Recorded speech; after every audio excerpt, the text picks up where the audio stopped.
हे माननीय शिवराजदादा भोसले सरकार या सर्व कार्यक्रमामध्ये म्हणजे सामाजिक परिवर्तन, सामाजिक चळवळीमध्ये हिरिरीने सहभाग घेणारे, अग्रभागी असणारे, ज्यांनी गरजेपेक्षा जास्त माझ्याबद्दल सद्गुणांचा व्यक्तिमत्व असलेल्याचा वर्षाव केला, माझ्यापेक्षा सद्गुणी असणारे, ज्यांचा आम्हाला अभिमान वाटतो, असे मधुकरराव भोसले जे या संस्थेचे कार्यवाह आहेत. सामाजिक परिवर्तन चळवळीचे सर्व उत्साही, निरपेक्ष बुद्धीने काम करणारे सर्व कार्यकर्ते, या व्यक्तिमत्व विकास शिबिरासाठी आपण उपस्थित तालुका, जिल्हा, राज्य, राज्याबाहेरचे सीमावर्तीय क्षेत्रातून आलेले सर्व विद्यार्थी, त्यांचे पालकवर्ग, या कार्यक्रमाचे उपस्थित माझ्यासोबत असणारे माननीय भोसले सरकार, ज्यांनी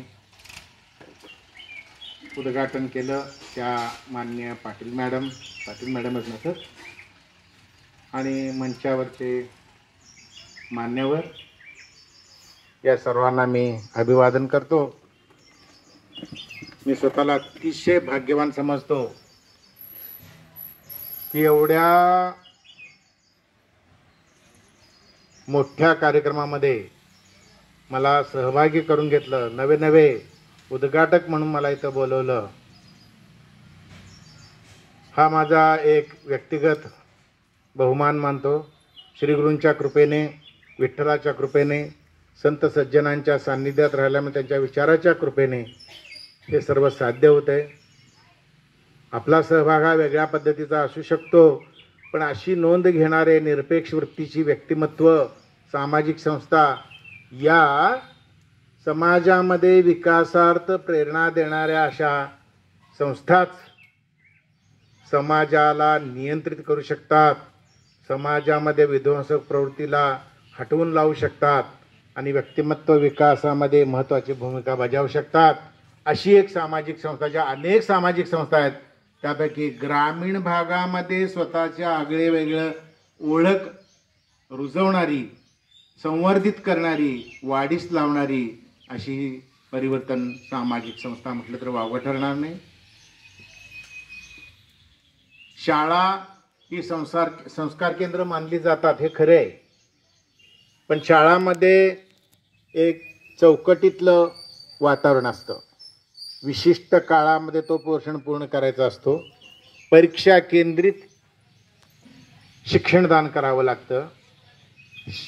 त्या धड्यांमध्ये विविध विषयाशी संबंधीची मूल्ये असतात. ती रुजली की नाही, त्याची कृतिशीलता प्रत्यक्षात मुलाच्यात उमटली की नाही, ती मुलांना किती पचनी पडली हे बघायला मात्र वाव नसतो. लेखी जेवढे मार्क्स मिळतात, पुन्हा आता फारच सोपं झालं आहे, मार्कांचा फुगवटा वाढलेला आहे. आर्थिक स्वयंशिस्त या नावाखाली विविध संस्थांचं एक प्रकारचं मोहोळ उठले. त्यामुळे तिथं तर आनंदच आहे सगळा. मी त्यांना दोष देत नाही. पालकांच्याही तशा प्रकारचे, जसं मधुकररावनी सांगितलं त्याप्रमाणे या गोष्टी घडत आहेत. अशामध्ये हे बालक जे आपल्या समोर आहे, जे व्यक्तिमत्व विकासाच्या उंबरट्यावर आहे, जे अंकुरित व्हायला लागलेले आहे, गांगरून गेले. अशा परिस्थितीत शालेय अभ्यासक्रमाच्या चौकटीत राहून व्यक्तिमत्व विकासासाठी आणखी काही करता येईल का, असे सुजाण पालकत्व इथं समाजामध्ये असतं. त्यापैकी आपण आहात आणि त्याची नोंद, चांगल्या प्रकारे कामकाज कुठं चालतं याची नोंद घेऊन एक मौखिक प्रसारण, ज्याला आपण म्हणतो माउथ पब्लिसिटी, एकमेकांच्या मार्फत सुरुवातीला बोटावर मोजण्याइतपत व्यक्तिमत्व इथं विकासासाठी मुलं यायची. आज ही संख्या वाढली आहे. याच्यात त्या संस्थेच्या सत्कार्याचं बीज रोवलं म्हटलं तर ते वावगं ठरणार. 100च्या वर मुलं आहेत. अकेले चले थे जानिबे मंजिल मगर, गालिबचा शेर आहे. अकेले चले थे जानिबे मंजिल मगर, साथी मिलते गए और कारवां बनता गया. गालिब म्हणतात, मी एकटाच निघालो मार्गाला, माझ्यासोबत कोणाही मी बघितलं नाही. तशी सामाजिक परिवर्तन संस्था एकटीच 4-2 जे कार्यकर्ते स्थानिक बोलवले तर ते यायचे. कोणाला कमीपणा वाटायचा, कोणाला सेवाभावी वृत्ती वाटायची, ते यायचे. हळूहळू हळू विस्तार वाढत गेला आणि मग सत्कारणी काम करण्याचा एक कार्यकर्त्यांचा समूह वृंद इथं तयार झाला. आणि म्हणून हे दृश्य आज पाहायला मिळतं. अकेले चले थे जानिबे मंजिल मगर साथी मिलते गए और कारवा बनता गया. आता शाळांमध्ये, शाळेत काय परिस्थिती आपल्याला चांगलं माहिती आहे. इथं तुम्ही जे आहात, तुमची नावं त्या त्या शाळांमध्ये गुरुकुल पद्धतीचे शिक्षण दिलं जातं. गुरुकुल पद्धती पूर्वीची, जिथं गुरूंच्या सान्निध्यात 24 तास राहायचं, कायम राहायचं. आणि प्रवेशासाठी काय पैसे नव्हे, समिधा आणायच्या. म्हणजे त्यावेळेला जंगलातनं लाकडं आणायची आणि ती त्या प्रकारे तिथं ऋषीमुनींच्या ताब्यात द्यायचे, मग प्रवेश निश्चित व्हायचा. अशा प्रकारे गुरुकुल पद्धती तिथं सर्व शिकवलं जायचं. आज कालमान बदललंय. एवढं मोठं व्यवस्थापन सोपं नाही आहे. चांगल्या पद्धतीचा डाएट म्हणजे उपहार, अल्पोपहार, जेवण, राहण्याची सुविधा, निसर्गाच्या सान्निध्यात, सुंदर, सुरक्षित आणि मनावर सुसंस्कार करणारं वातावरण, अशा प्रकारे या वातावरणासाठी म्हणून आपलं म्हणून काहीतरी योगदान पाहिजे. म्हणून ह्या प्रकारचे नियोजन करता येतं. नाममात्र आहे. मी चौकशी केली, काहीच नाही. घ्या प्रवेश, एवढं वाटते तेवढे पैसे घ्या, पण आमच्या मुलाला तुमच्या ताब्यात घ्या, म्हणजे हे तिकडे पैसे मिळवायला मोकळे आहे. तिकडं मला त्या पालकांना दोष द्यायचा नाही. पैशाच्या मागे समाज धरावा लागलेला आहे. पण आज परिस्थिती अशी आहे. तर वेळ आहे ना, चालते ना, बोलतो का? बरोबर. आज परिस्थिती अशी आहे की श्रद्धावान लभते ज्ञानम तत्पर संयतेंद्रिय, गीतेमध्ये म्हटलंय. जो श्रद्धावान आहे त्याला ज्ञान मिळतं, पण इंद्रियांवर संयम ठेवावा लागतो.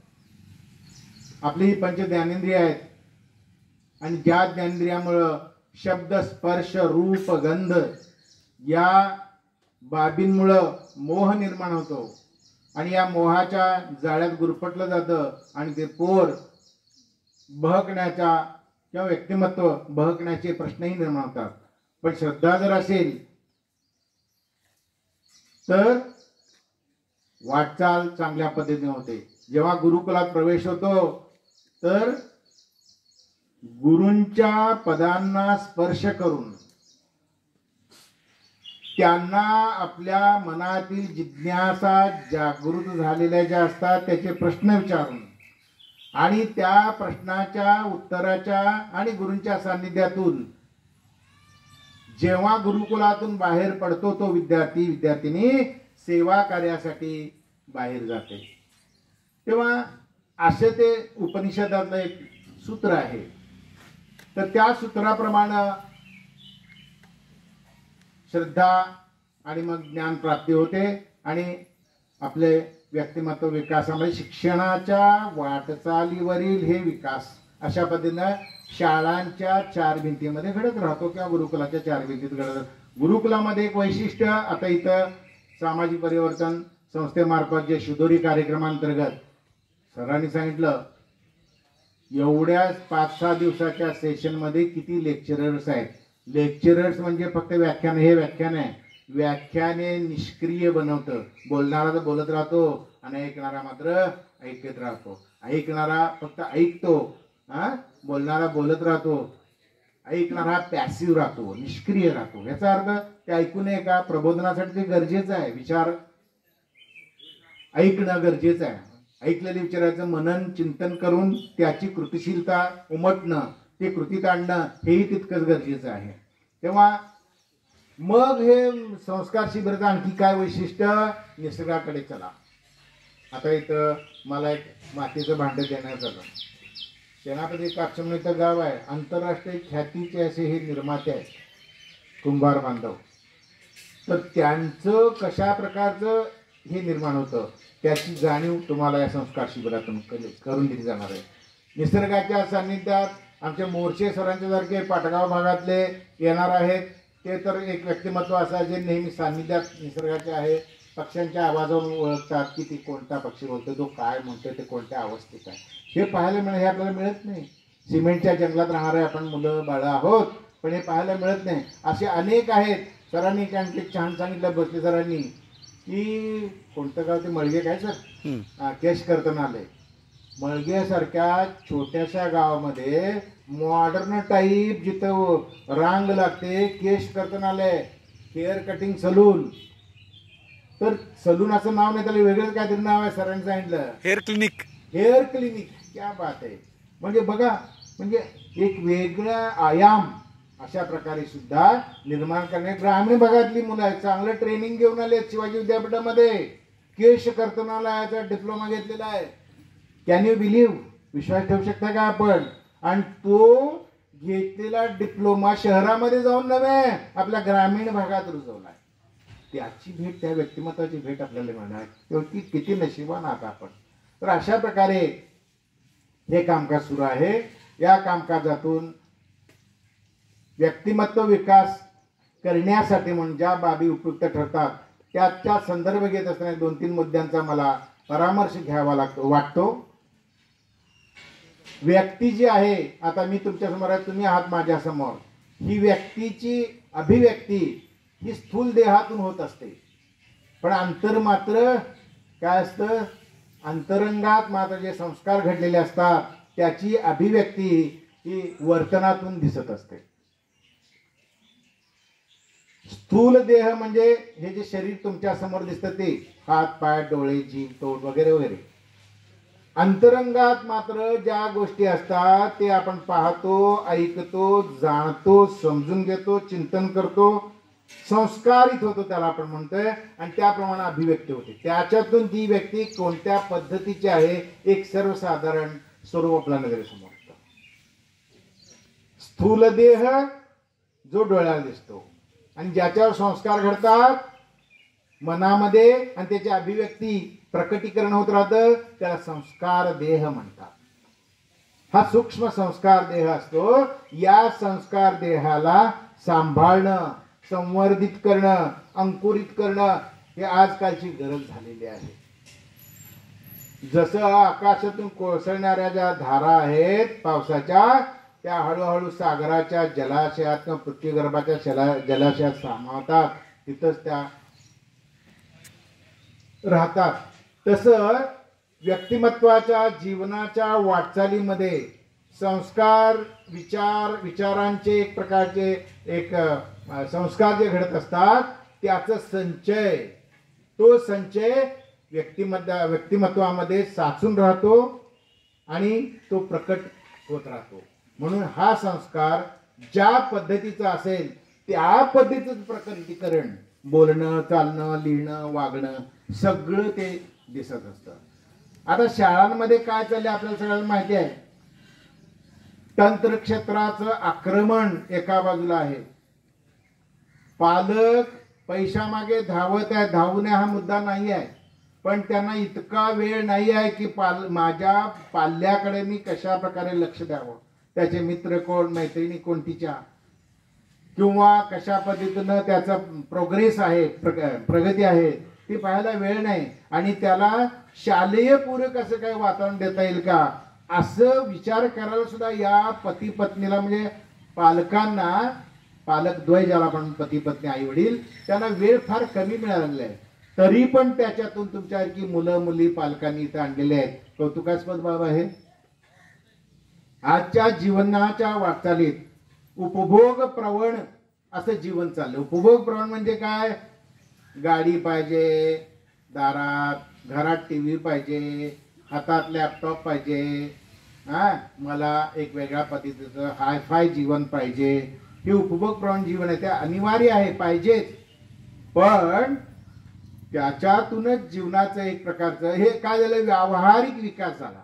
माझ्या समाजामध्ये, कुटुंबामध्ये, मी जिथं काम करतो तिथं मी कशा प्रकारे विकसित झाले गरजेचं आहे, ते व्यावहारिक विकास झाला. पण संस्कार देह विकसित करण्यासाठी गावोगावी सौंदर्य साधन केंद्र आहेत. सौंदर्य साधन केंद्र लक्षात आलं तुम्हाला?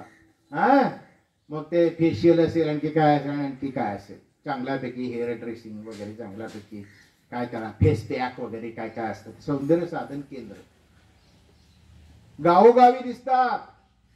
पण संस्कार देह सुदृढ करण्याचे संसार केंद्र मात्र दुर्मिळ आहे. अशी काही 4-2 केंद्र आहेत. त्यापैकी सामाजिक परिवर्तन हे विकास जे केंद्र आहे याचा नामोल्लेख अगदी अग्रभागी करावा लागतो. ही संस्कार केंद्र अशी सांभाळण्याची, ती वाढण्याची गरज आहे. तेव्हा कुठे व्यक्तिमत्व विकास जो मुलांचा आहे तो खऱ्या अर्थानं होऊ शकतो. आता संस्कार देहाचा विकासासाठी संस्कार केंद्र गरजेचे आहे, बरोबर आहे. आता मुद्दे 2 आहेत. एक मुद्दा असा आहे, तो व्यक्तिमत्व जेव्हा घडतं ते घडत असताना भाषा विकास, भाषेचा संस्कार होतो. मूल म्हणजे तुम्ही आम्ही लहान मुलं असतात बघतोय, लहान मुलं तुम्ही सर्व ज्या व्यक्तींच्या सानिध्यात येतो, आई वडील, मित्र मैत्रिणी, कुटुंबाच्या सानिध्यात येतो, ती जर सुसंस्कृत असतील, चांगल्या विचाराच्या असतील, त्यांची भाषा चांगली असेल, तीच आपल्या मनावर बिंबते आणि त्याचं प्रकटीकरण होतं. हा भाषा संस्कार. भाषा संस्कार ज्या पद्धतीनं एक प्रकारच्या सुसंवादातून, सुश्रवणातून घडतो, त्याच्यातून व्यक्तिमत्वाला एक प्रकारचा आणखी एक पैलू प्राप्त होतो. भाषा संस्काराबरोबर श्रमसंस्कार महत्वाचा आहे. श्रमसंस्कार म्हणजे काय? आता तुम्हाला माहिती आहे, श्रमाला अतिशय महत्व आहे. आपल्या यावेळी ज्याप्रमाणे श्रम करतात ते आपण डोळ्यानं पाहतो. आपल्या आजा पंजा ज्याप्रमाणे शेतीमध्ये किंवा ज्याप्रमाणे त्यांनी आपापल्या पद्धतीनं राबून खपून हाडाची काढं करून रक्ताचं पाणी करून ग्रामीण भाषेत बोलतोय, ज्यांनी स्वतःला घडवलं आणि आपलं हे कुटुंब वाढवलं, त्यांचे संस्कार हे श्रममूल्याचे जतन करण्याचे संस्कार आपल्या डोळ्यासमोर पालकांच्या रूपानं आणि आपल्या डोळ्यासमोर ते व्यक्तिमत्व म्हणून पाहताना तुम्हाला घडलेलं आहे. कॅनडा, जपान सारख्या राष्ट्रांमध्ये क्षणभर सुद्धा उसंत त्यांना मिळत नाही. कुठल्या ना कुठल्या तरी कामामध्ये ते गुंतून असतात आणि म्हणून त्यांच्यात हा विकास घडून येतो. आळस आणि कामापासून दूर जाणे हे म्हणजे व्यक्तिमत्व विकासातील महत्वाची बाधा आहे. घेतलेल्या कामाबद्दलचा आळस आणि स्वीकारलेल्या कामाबद्दलची एक सक्रियता, ती जर आपण टाळली तर मानसिक विकृती निर्माण होण्याचा धोका असतो. यातून काय घडतं? एका इंग्लिश विचारवंतानं म्हटलंय, men are not born, men are not born, they are made. माणूस हा प्राणीरूप जीवरूप जन्माला येतो, त्याला का तो एक लेबल घेऊन येत नाही मी सुसंस्कारित आहे म्हणून. त्याला घडवावं लागतं, जडवावं लागतं, त्याला एक प्रकारचं आकारावं लागतं, साकारावं लागतं आणि मग त्याच्यावर सुसंस्कार करून प्राणित्वाकडून मनुष्यत्वाचे संस्कार त्याच्यावर घडवावे लागतात.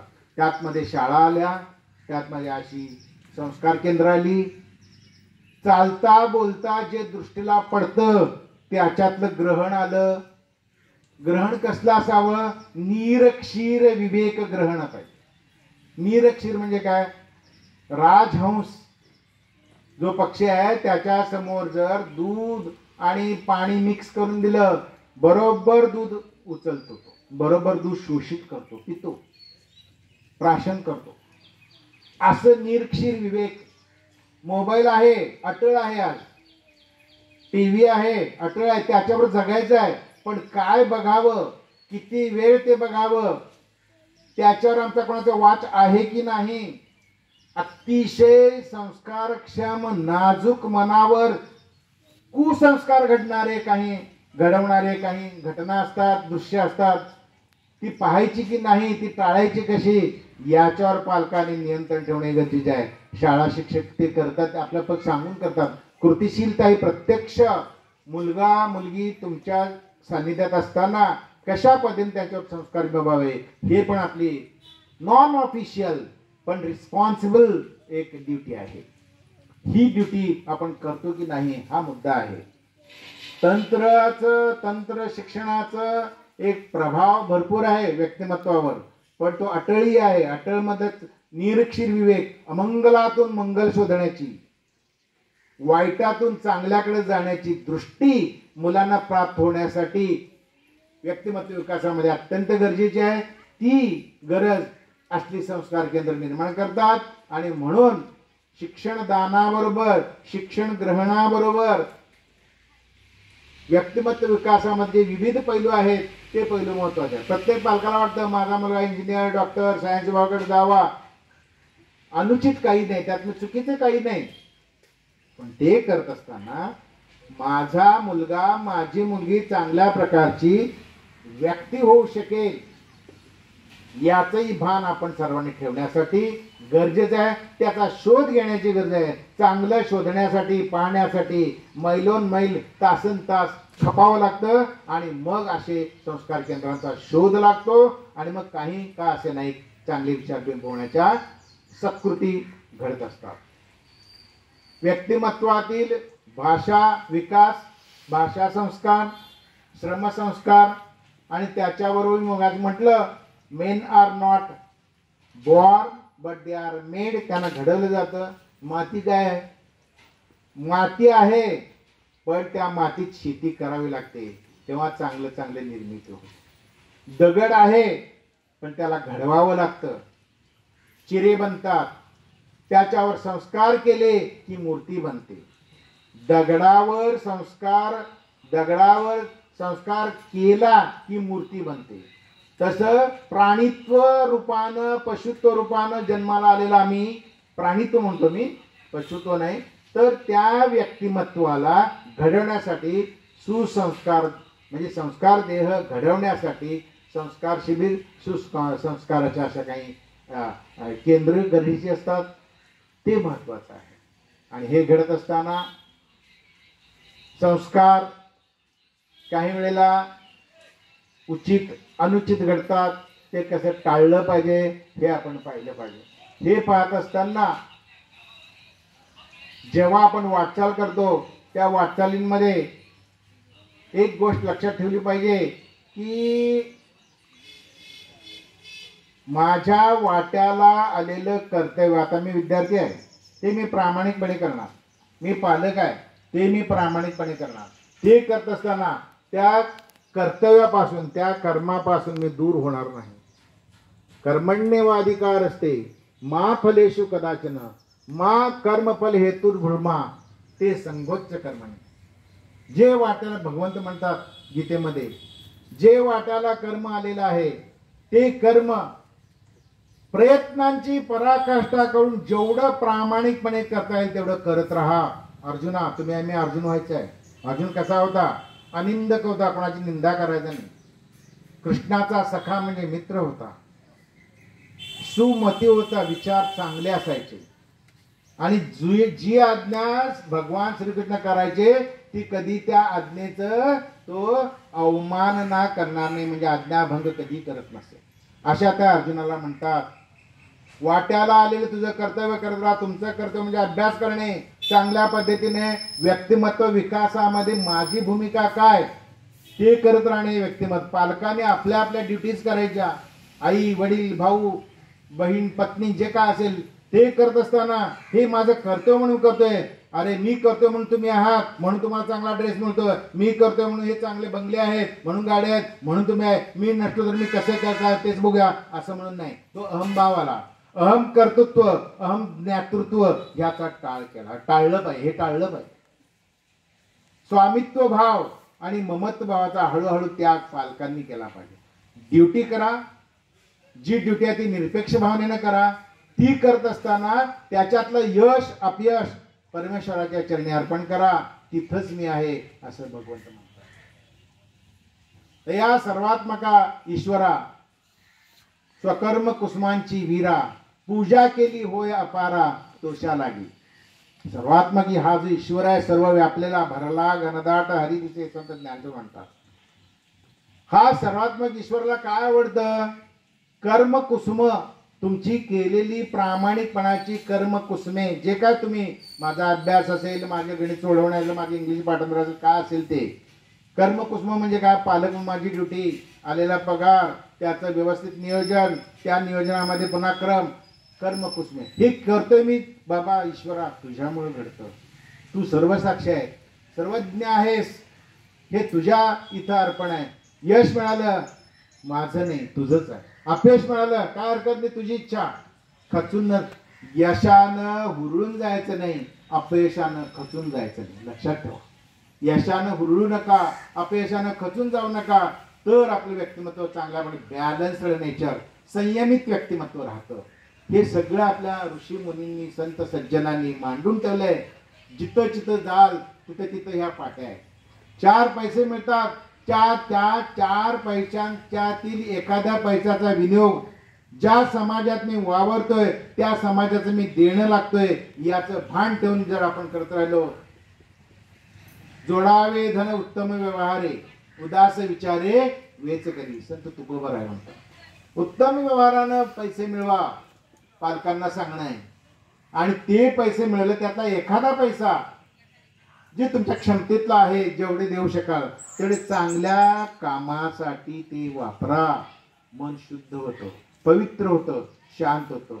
शुद्ध विचारामध्ये शुद्ध आचार जन्मतात, शुद्ध आचारातून सदाचरण घडतं आणि मग व्यक्तिमत्व पुलकित होतात.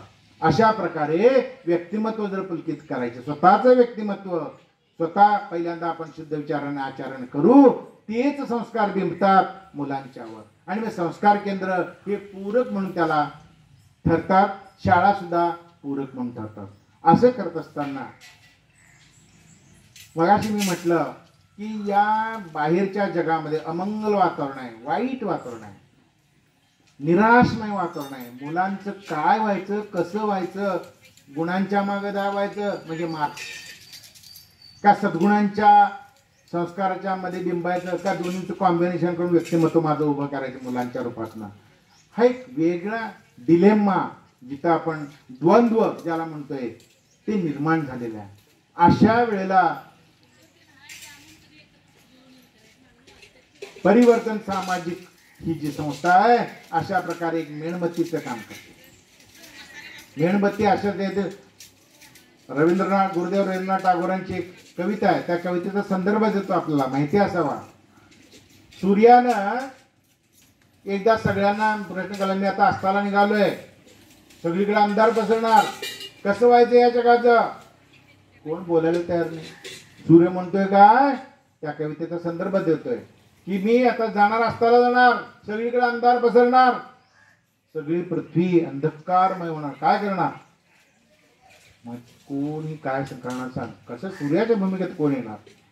पण एक मेणबत्ती, छोटीशी एवढीशी मेणबत्ती उभी राहिली आणि म्हणाले मी तुमचं काम करणार. कसं करणार, मी ज्योत म्हणून माझ्या परीनं मी चांगलं काम करत राहील.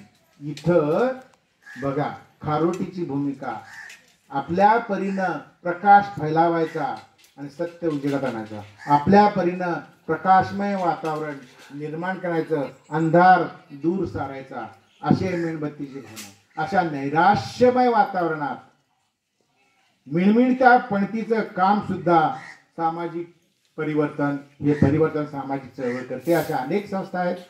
आनंदे भरिण तिन्ही लोक म्हणणाऱ्यांचे शिवगडचे आध्यात्मिक ट्रस्टची आहे, इथं ही संस्था आहे. आनंदाच्या आवारू मांडू जगा मांडणारी अशी गारेवाडी आमच्या इंद्रजित देशमुखांच्या, अशा अनेक संस्था आहेत ज्या व्यक्तिमत्व विकासासाठी खपत आहेत आणि राबत आहेत. अशा व्यक्तिमत्व विकासाच्या वाटचालीमध्ये जी केंद्र आहेत त्या केंद्रांच्या सारखी केंद्र तिथं खपणारे कार्यकर्ते आज ही काळाची गरज बनलेली आहे. आणि ही गरज भागवत असताना, ही गरज पूर्ण होत असताना मी तुम्हा सर्वांना एक संदेश देऊ इच्छितो, पालकांना आणि विद्यार्थ्यांना, की हलसगीकर याच्या कवितेच्या काही पंक्ती आहेत, त्याच्या अगोदर विल्यम वर्ड्सवर्थने लिहिलेल्या 2 ओळी आहेत, त्या मुद्दाम वाचू इच्छितो. The best portion of a good man's life, माणसाच्या जीवनाचा सर्वोत्तम भाग जर कोणता असेल, the best portion of a good man's life is his little nameless unremembered acts of kindness and love. अर्थात माणसाच्या व्यक्तिमत्वातल्या जीवनातलं सर्वोत्तम जर भाग कुठला असेल, स्वतःच्या नावाचा उल्लेख न करता, लोक त्याची आठवण काढतील न काढतील याची अपेक्षा न करता, दयाशील वृत्तीनं आणि प्रेम भावनेनं काम करत राहा. तेच खरं तुमचं व्यक्तिमत्व विकास होय.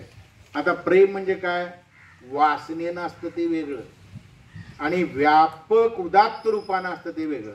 संत तुकोबाराय म्हणतात, प्रेम न ये बोलता दाविता, प्रेम न ये बोलता दाविता, अनुभव चित्ता चित्त जाणे. जे अनुभवाला येतं ना मनाला, ते खरं प्रेम. जे आईच्या रूपाने येतं, असं व्यक्तिमत्वांच्या रूपाने येतं, सचिन दादांच्या रूपाने येतं. ही व्यक्तिमत्व स्वतःला वाहून घेतलेली आहेत, चंदनासारखी झिजणारी आहेत आणि सुगंध कार्याचा पसरवणारी अशी व्यक्तिमत्व आहेत. आणि दत्ता हलसगीकर यांच्या कवितेच्या या पंक्तीनं मी माझा समारोप